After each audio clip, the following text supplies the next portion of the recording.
야고보서 5장 17절과 18절 말씀입니다. 한 목소리로 한번 읽도록 하겠습니다. 엘리야는 우리와 성정이 같은 사람이로되 그가 비가 오지 않기를 간절히 기도한즉 3년 6개월 동안 땅에 비가 오지 아니하고 다시 기도하니 하늘이 비를 주고 땅이 열매를 맺었느니라. 아멘. 목사님, 오늘 우리에게 말씀을 전해주실 목사님은 미국 LA 유니온 교회 담임 목사님으로 심호하고 계시는 김신일 목사님께서 말씀을 전해주시겠습니다. 말씀의 제목은 평범한 사람이란 제목으로 말씀해 주실 텐데 말씀을 통해 하나님을 경험하는 귀한 시간이 되기를 바랍니다. 우리 하나님께는 영광의 박수로, 목사님에게는 환영의 박수로, 우리 박수로 환영하도록 하겠습니다.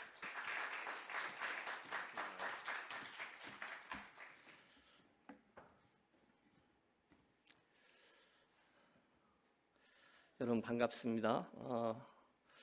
여러분도 어색하지만 저도 지금 굉장히 어색해요. 여러분도 저 처음 보지만 저도 여러분 처음 뵙잖아요. 그러나 저에게 주신 하나님의 은사 중에 하나가 뻔뻔함입니다. 그래서 우리가 서로 처음 뵙지만 예수 안에서 한 가족이니까 우리가 남이가 버전으로 여러분과 함께 이 말씀 나누고 또 그 말씀 앞에 함께 서도록 하겠습니다. 무장 해제하시고요. 우리 같이 이석으로 들어가 보시죠. 하나님의 사랑과 은총 그리고 특별히 구원의 은혜를 입은 성도들은 인생의 어느 한순간 반드시 이 질문 앞에 서죠. 과연 그렇다면 내가 어떻게 해야 하나님 보시기에 의미 있는 인생을 살 수 있을까? 우리 모두에게 그런 욕심이 있죠. 한 번 사는 인생인데 하나님 앞에서 내가 어떻게 하면 그분의 마음에 합하고 그분의 기쁨이 될 수 있을 것인가? 진지한 그리스도인이라면, 진지한 청년이라면 누구나 이 질문 앞에 피할 수 없습니다. 그러나 그 고민의 결국에 가서는 우리 모두 이런 질문을 되뇌이죠. 하지만 그렇듯 하나님께 의해서 존귀하게 사용되는 사람들 보면 아주 특별한 사람들이던데 나처럼 이렇게 평범한 사람이 과연 얼마나 대단한 일을 할 수 있겠어? 관두자. 나는 너무 평범한 사람인걸 이 오후에 저는 여러분과 함께 성경에 등장하는 인물들 가운데 굉장히 특별했던 한 사람 엘리야를 주목하려고 합니다. 엘리야는요, 구약에 등장하는 하나님의 위대한 선지자로 북이스라엘의 아합 왕과 이세벨 왕후 시대에 이스라엘을 다시금 하나님께로 돌이킨 놀라운 인물이었습니다. 우리가 잘 아는 열왕기상 18장에 등장하는 갈멜산에서의 영적 전투는 엘리야가 갖고 있었던 담대한 믿음과 그 믿음에 하나님이 어떻게 응답하셨는지를 잘 묘사해 주고 있어요. 그는 아합 왕에게 담대하게 도전하죠. 하나님과 바알 둘 중에 누가 참신인지 가려봅시다. 결국 그는 단신으로 바알과 아세라 선지자 850명과 대결했고, 하나님은 그곳에서 하나님의 살아계심과 당신의 능력과 영광을 마음껏 드러내 보여주셨습니다. 그래서 우리가 그 광경을 한번 상상해 볼 때마다 가슴이 뛰죠. 하늘에서 불이 내려와 흥건히 젖어있는 제물과 제단과 도랑까지도 다 살라낸 것입니다. 놀라운 일이죠. 자, 사실 우리들에게도 동일한 소원이 있습니다. 우리들의 삶이 그 엘리야처럼 하나님 이 시대에 저도 하나님에게 의해서 존귀하게 사용되어지고 그래서 다른 사람들로 하여금 하나님 진짜구나 그렇게만 될 수 있다면 하는 것입니다. 제가 좋아하는 말이거든요. 한 번 사는 인생이고 한 번 믿는 예수인데 정말 이것이 주님이 기뻐하시는 삶이다. 그것을 내가 체험하고 또 제 옆에 있는 형제 자매들 아니 심지어 저의 자녀들도 목도하며 그렇게만 살 수 있다면 얼마나 멋진 삶이 될 것인가. 어떠세요? 여러분 청년의 여정을 걷고 있는데 여러분들에게는 하나님 앞에 그런 욕심이 있으십니까? 이 엘리야처럼 나도 하나님께 의해서 사용되는 인생이 이런 것이구나 막 감격해서 사는 그런 인생을 살고 싶지 않으십니까? 저는 여러분 나이 때 그런 질문들을 던졌던 것 같아요. 그런데 동일한 결론에 자꾸 섰어요. 저도 진짜 그렇게 살고 싶어요. 아니 어떻게 하면 그렇게 되지? 막 그래요. 그런데 쉽게 맨 끝에 하고 나서지 못하는 이유가 하나 있습니다. 그것은 바로 제가 저의 한계를 너무도 잘 알고 있기 때문이죠. 여러분 하나님의 위대한 일이라는 단어 앞에 너무도 자주 한없이 작아지는 내 모습을 봅니다. 정말로 라고 대답하고 싶은데 막상 그렇게 대답을 하려니 자신이 없어요. 그래서 기도하는 거죠. 하나님, 저도 하나님 앞에 이왕이면 멋들어지게 살고 싶은데 제 모습은 너무 적거든요. 저는 너무 평범하거든요. 그런 제가 뭐 얼마나 대단한 일을 할 수 있겠습니까? 솔직히 요즘은 하루하루 이 대한민국에서 청년의 삶을 살아가기에도 좀 버겁습니다. 우리는 그것이 사실이라는 것을 압니다. 저는요 너무 평범했어요. 여러분도 평범합니다. 그러니 그런 평범한 사람이 얼마나 특별한 일을 할 수 있겠습니까? 그런데 재미있는 것은 오늘 본문이 그런 식으로 생각하고 있는 저와 여러분의 고정관념을 여지없이 깨고 있다는 거예요. 우리는요 엘리야가 보통 사람이 아닐 거라고 생각해요. 그는 하늘로부터 하나님의 불을 불러내렸거든요. 까마귀가 물어다주는 음식을 먹고 살았대요. 죽은 아이도 살렸어요. 아니 심지어 죽지 않고 하늘에서 내려온 불수레를 타고 승천하기까지 했어요. 그의 삶은 처음부터 끝까지 놀라운 일들로 가득 차 있습니다. 그래서 그 말씀들을 열왕기상을 읽다 보면 와 대단하다, 엘리야 정말 어떻게 저렇게 살 수 있어? 그리고 나서 제일 마지막에 이건 성경 속에 나오는 위대한 하나님의 사람이지 나하고는 좀 거리가 먼 이야기야 라고 생각합니다. 그런데 오늘 우리가 대한 야고보서의 말씀은 뜻밖에도 엘리야는 우리와 성정이 같은 사람이로되 라고 기록합니다. 사실 엘리야는 우리와 똑같은 평범한 사람이었다는 거예요. 여러분 속으로 아무리 그래도 성경에 점점점이라고 생각하시는 분들 아니요. 여러분 하나님이 그렇다 하시면 그런 거죠. 그는 우리와 차원이 다른 슈퍼맨이 아니었다는 사실을 기억하십시오. 우리와 똑같이 성정이 같은 평범한 사람이었어요. 그런데 어느 날 하나님에게 의해서 특별히 사용된 인생이었다는 거죠. 자, 그렇다면 여기서 우리가 잠깐 내릴 수 있는 중간 결론이 있어요. 그렇다면 이 말씀에 따르면 저와 여러분의 평범함이 하나님의 특별한 일꾼으로 사용되는 데 있어서 아무런 문제가 되지 않는다는 거예요. 저는 이 말씀이 오늘 이 땅에서 청년 그리스도인으로 살아가고 있는 여러분들에게 귀한 격려와 또한 도전의 말씀이 되시기를 바랍니다. 성경에는 이런 예들이 굉장히 많아요. 베드로와 요한도요 사실 사람들이 볼 때는 너무도 평범한 팔레스틴의 촌부였어요. 게다가 갸야 하는 투박한 갈릴리 사투리를 쓰던 사람들이에요. 사도행전 3장에 보면 저가 안진뱅이를 성전 미문 앞에 있던 일을 일으켜서 수많은 사람들이 모였고 3번 설교에서 3,000명이 회개하는 놀라운 일이 일어났거든요. 그때 사람들이 그를 끌고 공회 앞으로 끌어갑니다. 그때 사람들의 반응이 4장에 이렇게 나와요. 저희가 베드로와 요한이 기탄 없이 말함을 보고 그 본래 학문 없는 범인으로 알았다가 평범한 사람으로 알았다가 깜짝 놀랐다, 이런 표현이 나옵니다. 여러분 그들 역시 사람들이 보기에는 평범한 사람이었어요. 여러분 사사였던 기드온 대단한 사람 같죠? 300용사. 그러나 그의 출발점을 보면 그는 평범함을 지나 소심한 겁쟁이였음을 알 수 있어요. 선지자 아모스는요 뽕 치는 사람이요 또 뽕나무를 치는 사람이요 또 농부였다고 돼 있어요. 다윗도 그의 위대함은요 예루살렘 그 왕궁이 아니라 그 전에 양을 치던 목동 일대의 충성과 광야 생활에서의 삶으로 그가 위대해졌습니다. 엘리사 밭을 갈던 농부였고, 여러분 이런 여정들을 계속 찾아보다 보면 하나님의 놀라운 사람, 놀라운 일꾼이라고 보이던 이들은 원래는 너무도 평범한 사람들로 여겨지던 사람이었다는 거예요. 자, 그렇다면 저는 이 시간에 여러분이 여러분 스스로를 돌아보기 원합니다.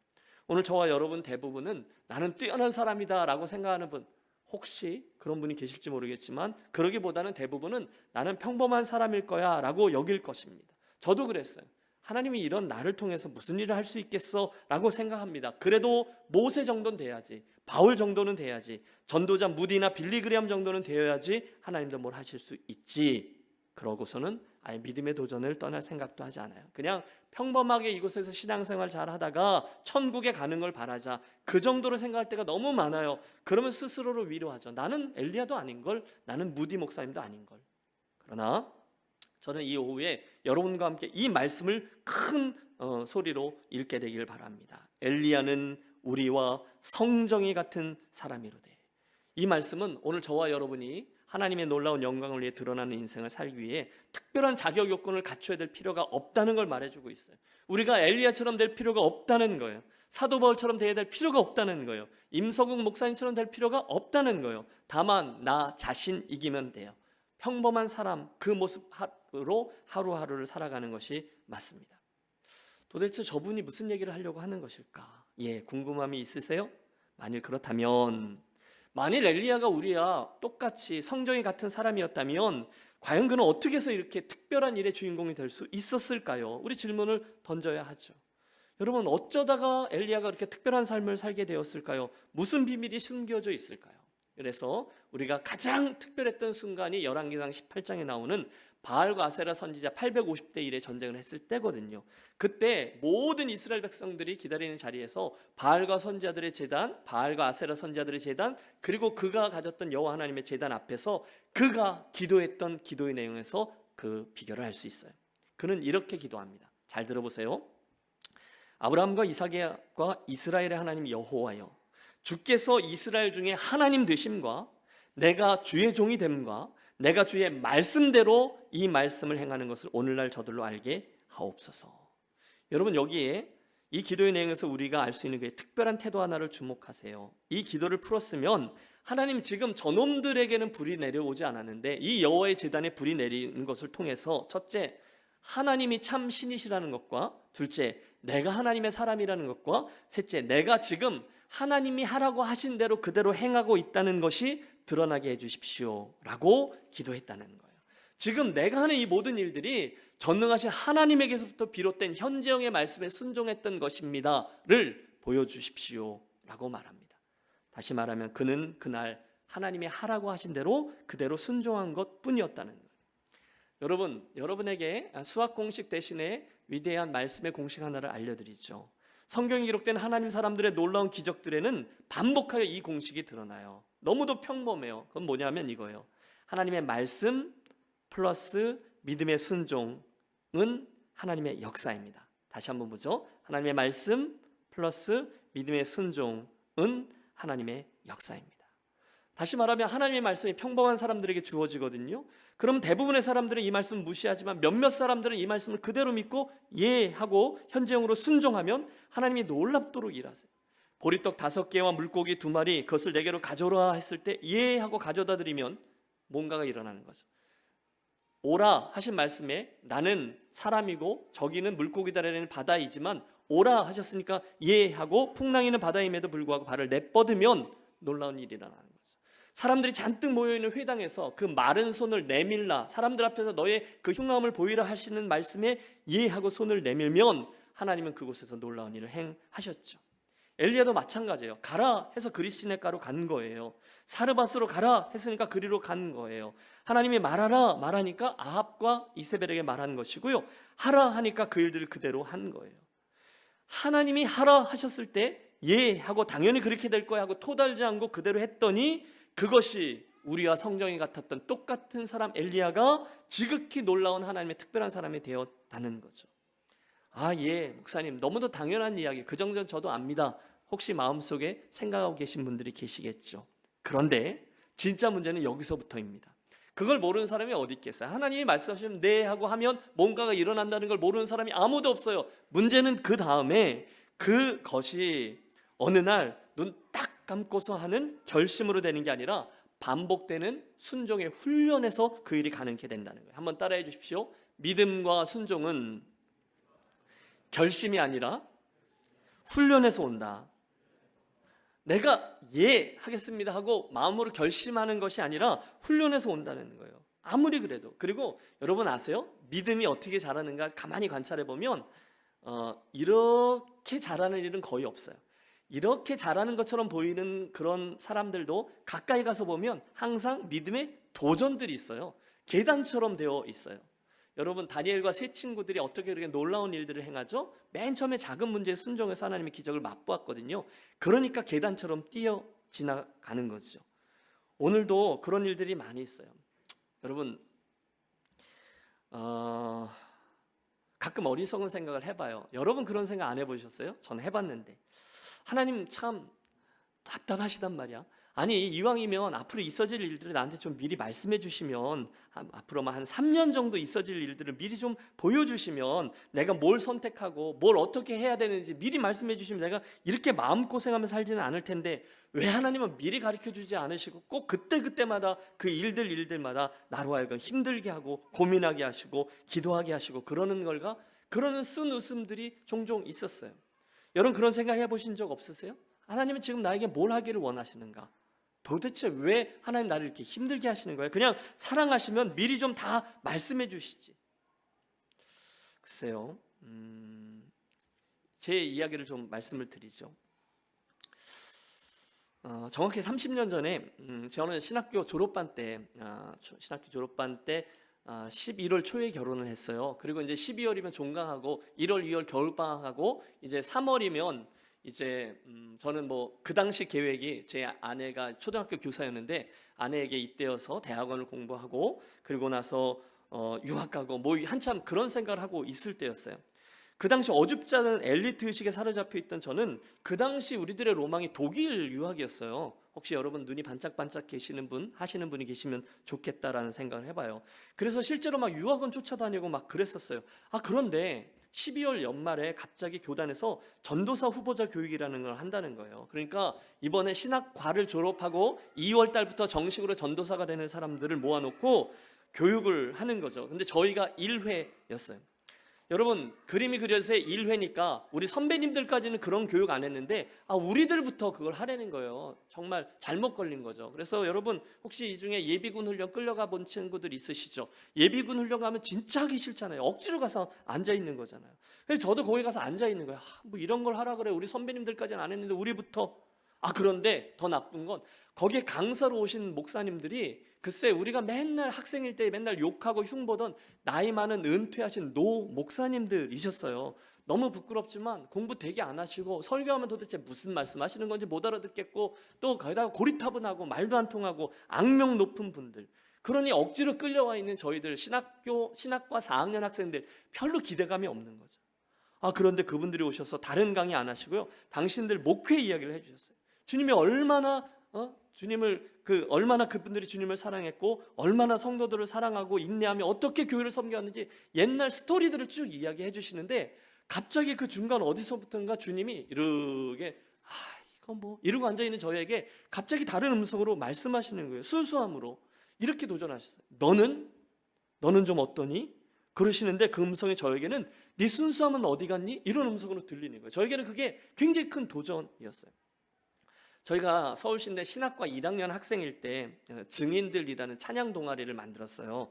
지금은 증인들이 35기인데 그때는 왜 저도 정말 그 교회에서 기타 치다 교회에서 쫓겨나고 그랬었거든요. 35기라고 했으니까 감이 오시죠? 그런데도 그게 좋아가지고 목사님들한테 딴따라라는 소리 들어가지고 뭐 드럼, 베이스 기타, 키보드, 엘렉트릭 기타, 띠디딩 이러면서 열심히 우리들끼리 해갖고 연습실 다니면서 그거만 해서 찬양 인도하고 막 그랬어요. 잊지도 않아요. 그러다가 88년도인지 89년도인지 저희가 신학과 연합 MT를 갔어요. 그런데 저희가 찬양 인도를 하게 됐어요. 그래 생각해 보세요.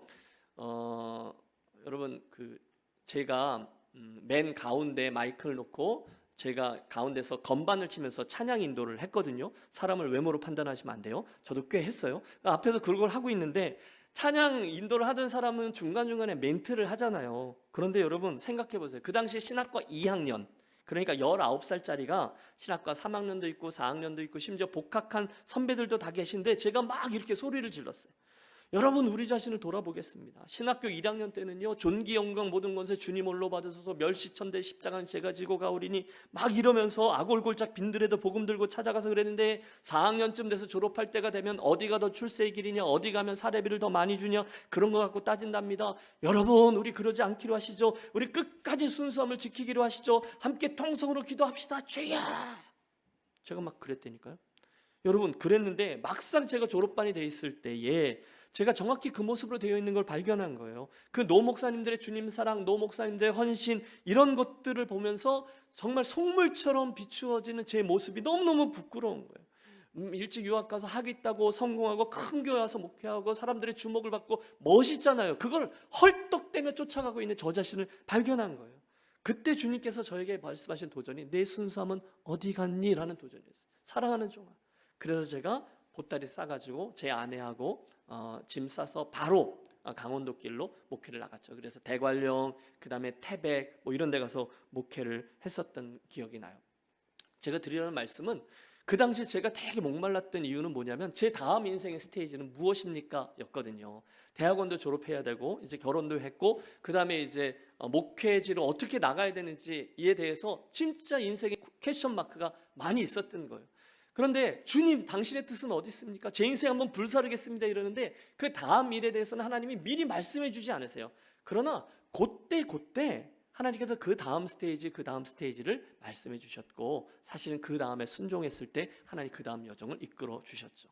그래서 제가 태백에 가서 단독 목회를 하고 있었어요. 여러분 태백 아세요? 예수원 있는 곳 가보신 친구들 없으면, 혹시 못 가보셨으면 꼭 가보세요. 그때는 폐광의 기운이 온 동네를 짓누르고 있던 곳이었어요. 그래서 아주 힘들었죠. 근데 이제 그곳에서 제가 이제 대학원을 하나 더 하고 진짜로 심각해지게 됐어요. 왜냐하면 그 다음엔 목사 안수를 받게 되거든요. 그러고 나서 그 다음에는 유학을 어떻게 가야 되는지 이런 게 너무너무 갈급하니까 좀 부끄러운데, 혹시 이거 녹화했다가 뭐 어디 쓰고 그러는 건 아니죠? 좀 부끄러운데, 그래서 제가 그 당시에 삼각산에 가서 그 밤기도를 하기 시작했어요. 여러분 이게 대학원 친구 하나하고 금요일 밤마다 삼각산을 오르내리기 시작했답니다. 여러분 서울에 내가 막 갈급해지니까 전도사 때까지는 하다가 도망가 버리면 되지만 목사 안수를 받아버리면 인생이 아주 힘들어지잖아요. 꼬이잖아요. 도망도 못 가잖아요. 그러니까 목사 안수를 받기 직전에 대학원도 졸업하겠다, 목사 안수도 받겠다, 그러니까 다음 스테이지에 대해서 너무너무 목마른데 이걸 어떻게 하지? 그래서 이제 산기도를 하는 거죠. 옛날 저희 부흥사 목사님들이 산에 올라가서 소나무 뿌리 하나 뽑아 이런 말씀 하셨거든요. 그게 뭐냐면 소나무를 받고 밤새 기도했더니 쭈야 기도했더니 아침에 일어나 보니 소나무가 뿌리채 뽑혀 있었다라는 옛날 어른들의 무용담이 나한테 기억이 난 거예요. 그러니까 나도 가서 그걸 하려고 올라갔는데 커다란 바위산에 뭐 하나도 나무가 없어요. 옛날 목사님들이 다 뽑아버렸나 봐요. 그래서 그 위에 올라가서 이제 열심히 기도를 하는 거죠. 그때 하나님이 제게 물으셨어요. 유학을 가겠다고? 그래, 그건 내가 보내줄게. 그런데 왜? 이렇게 물으셨어요. 물론 주관적인 얘기죠. 성경에 나오지 않아요? 그러면 제가 그 당시에 28살, 만 28세였는데 그 당시 제가 드릴 수 있는 가장 순전한 대답을 하나님께 드렸던 기억이 나요. 주님, 저는요 절대로 유학을 가서 하겠다고 자랑하고 제 이력서에 한 줄 더 넣고 제 인생의 영달을 위해 사용하지 않겠습니다. 그게 아니라 하나님 길을 열어주셔서 하나님께서 행하시는 다른 세상들을 한번 볼 수 있게 해주시면 제가 그것 가지고 주님을 위해서 더 잘 구비되어 신실하게 주님을 섬기는 사역자가 되겠습니다. 절대로 폼 재지 않겠습니다. 이렇게 했어요. 그 기도를 하고 내려왔을 때 바로 그날 새벽에 따르르릉 하고 전화가 온 게 캐나다였거든요. 그래서 나중에 정신을 차려보니 저는 캐나다에 가서 유학을 하고 목회를 하고 또 공부를 하고 뭐 그런 여정을 겪어서 지금은 LA에 살고 있습니다. 이런 예들은 여러 가지를 들 수 있어요. 제 이야기의 포인트는 이겁니다. 여러분 하나님은 저와 여러분의 미래 인생에 대해서 특별하게 멋들어진 인생을 살도록 하기 위해서 미리미리 말씀해 주시면 얼마나 좋겠어요. 하나님 나 지금 이거 공부하고 있는데 이거 맞아요? 혹시 이런 질문 갖고 계신 분 계실지 모르겠어요. 하나님 저 다음에 저런 스테이지로 저렇게 가고 싶은데 이거 맞아요? 그런데 하나님은 안 가르쳐 주세요. 그리고 여러분 아세요? 하나님은 분리하면 늘 침묵하세요. 말 잘 안 하세요. 그러면 우리만 답답하고 막 그러거든요. 그런데 엘리야 이야기, 또 성경에 나온 다른 사람들 이야기, 또는 저의 이야기, 제 선배들 이야기를 다 보면 미리 말씀해 준다고 우리가 그것들을 제대로 밟아가느냐? 그렇지 않아요. 중요한 건 현재형의 말씀이더라고요. 오늘 나에게 그런 사건과 사고와 예배와 또는 사람들을 통해서 주시는 하나님의 현재형의 말씀에 예하고 훈련하는 순종들을 통해서 하나님 우리 인생의 다음 스테이지를 이끌어가고 끌어가더라는 거죠. 이해가 되시나요? 그게 평범했던 사람 엘리야 선지자를 특별한 하나님의 일꾼이 되도록 만드는 하나님의 일들이었다는 거죠. 기도하고 그랬던 경험들이 있는데 그때에도 하나님은 늘 그 다음 스테이지에 대해서 하나씩만 열어주었던 기억이 나요. 제가 캐나다에 있을 때 한 패밀리가 있었어요. 그 당시 IMF가 터져갖고요. 한국에서 여러분이 어리실 때인데 IMF가 터져서 정말 어렵게 이민을 오신 집이 한 분 계셨어요. 근데 이 집이 지금 이민 생활하면 금방 한국에서 쌓아 가지고 온 재정은 금방 바닥 나거든요.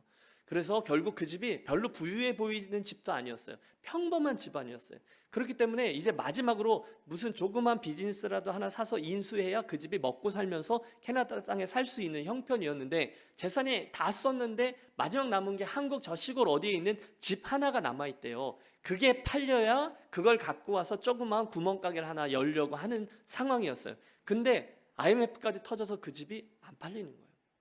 그러고 나니까 이 집이 야 큰일 났다, 이제는 비상이다 해서 네 식구가 엄마, 아빠, 티네이저에 들어간 사고 뭉치 아들 하나하고 딸까지 매일매일 새벽에 깨어서 할 수 없다, 이제 믿을 거는 40일 작정 기도밖에 없다. 그래갖고 이 네 명이 매일매일 작정 기도를 하는 거예요. 주님, 한국에 있는 그 집을 팔아주세요. 빨리 팔아주세요. 꼭 팔리게 해주세요. 안 팔리면 우리 큰일 나요.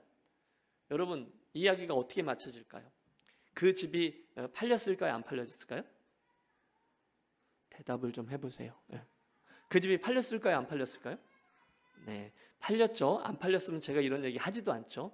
그런데 제 포인트는 이거예요. 언제 팔렸는지 아세요? 그 40일 작전 기도가 맞춰진 날 한국에서 전화가 온 거예요. 그게 팔렸다고 말입니다. 그 일이 일어난 후에 그 집 딸내미가 티네이저 아이였는데 이렇게 말했어요. 엄마, 나는 그동안 엄마 없으면 못 살 줄 알았는데 이제는 엄마 없어도 살 수 있을 것 같아. 그렇게 말하는 거예요. 그러니까 엄마가 얼마나 충격도 받고 얼마나 화가 나겠어요. 뭔 소리냐? 그랬더니 엄마, 이제는 그전에는 엄마 없이는 못 살 것 같았는데 이제는 어려운 일 생기면 기도하면 되고 좀 더 어려운 일이 생기면 작정 기도하면 되잖아. 이렇게 말을 하는데 그게 저에게 큰 도전이 되었어요. 그 당시 제가 이제 거기서 청년부 사역자로 있었는데 제가 설교 100번 한다고 그 친구들이 바뀌느냐? 그렇지 않아요. 그들이 체험을 한 거죠. 정말로 하나님과 매일매일 그때 말씀에 그때 순종하고 그때 도전하고 그 순종의 여정들이 쌓여가면서 그 다음 이야기가 진행되는 거죠. 오늘도 여러분 동일한 이슈 갖고 씨름하고 계실 줄 알아요. 뻔하죠. 뭐 지금 여러분 인생의 스테이지에서 나의 인생의 다음 스텝은 무엇이 되어야 하는가, 그리고 좀 더 진지한 성도인 그리스도인들은 그것이 하나님의 마음에 합해서 어떤 바른 선택을 할 수 있을까가 우리들에게 가장 큰 관건일 거예요. 그런데요, 하나님 분리하면 침묵하시고 잘 대답 안 하세요. 그러나 성경에 나오는 중요한 원리는 바로 그거죠. 현재형의 말씀, 오늘 나에게 주시는 현재형의 말씀에 내가 순종의 훈련을 계속해 나가면 그 다음 스테이지, 그 다음 스테이지, 그 다음 스테이지로 하나님이 이끌어 가세요. 그리고 지나고 나서 보면 아, 그러셨구나. 내가 전혀 생각지도 못했던 사람과 사건과 사고를 통해서 내 삶을 이렇게 저렇게 움직여 주시는 거예요. 저는 지금 LA에 살고 있거든요. LA에 오기 전에는 달라스 텍사스라는 곳에서 목회했어요. 그 전에는요, 켄터키라는 지역에서 공부했어요. 그 전에는 캐나다 캘거리에 살았어요. 그 전에는 태백, 그 전에는 대관령, 쭉 이렇게 목회의 여정을 걸어왔어요. 뭐 했습니다라고 말씀드리는 게 아니에요. 그때마다 미리 말씀해 주신 적은 단 한 번도 없어요. 그래서 이제는요, 마음이 편해진 거죠. 뭐죠? 내 인생의 다음 스테이지에 대해서는 더 이상 걱정할 필요가 없는 거죠. 왜냐하면 그때 주시는 도전의 말씀에 순종의 훈련들을 해나가면 그 일들은 하나님이 아름다운 당신의 스토리로 이어가시더라는 거죠. 오늘의 설교는 이렇게 결론 맺어질 수 있습니다. 평범한 사람은요, 누구나 특별해질 수 있어요. 그것은 우리보다 우리 주님이 더 원하시는 일이죠. 그러므로 가장 중요한 것은 매일매일 하나님의 현재형의 음성을 내가 캐치하느냐입니다. 뭐 말씀을 통해서 또는 나의 큐티를 통해서 또는 우리 누군가 선한 사람들과의 대화를 통해서 하나님께서 우리 삶에 계속해서 말씀하시거든요. 그분이 우회전하면 우회전하면 되고 좌회전하면 좌회전하는 거죠. 그리고 바로 그 순종의 훈련을 계속해 나갈 때 기억하십시오. 하나님은 어느 날 갑자기 저와 여러분을 나타나셔서 동으로 가라, 귀인을 만날 것이요, 이러지 않으실 거예요. 하나님은 살아있는 관계 속에서 날마다 말씀하시고 이해하고 순종하며 그것 붙잡고 나아갈 때 그들을 통해서 당신의 역사를 진행해 나가시죠. 사랑하는 대연교회 청년 여러분, 그러므로 다른 모든 것들보다 현재형의 하나님 그분 붙들고 살아나가는 일을 소원하십시오. 그리고 오늘 내 눈앞에 여러분 별로 신나는 일들은 없어요. 그러나 그때 익사이딩하게 하나님과 같이 걸어갈 때 그 맛을 아는 거죠. 그 맛들이 연결되어져서 하나님의 아름다운 스토리라인이 이어지게 되는 거죠.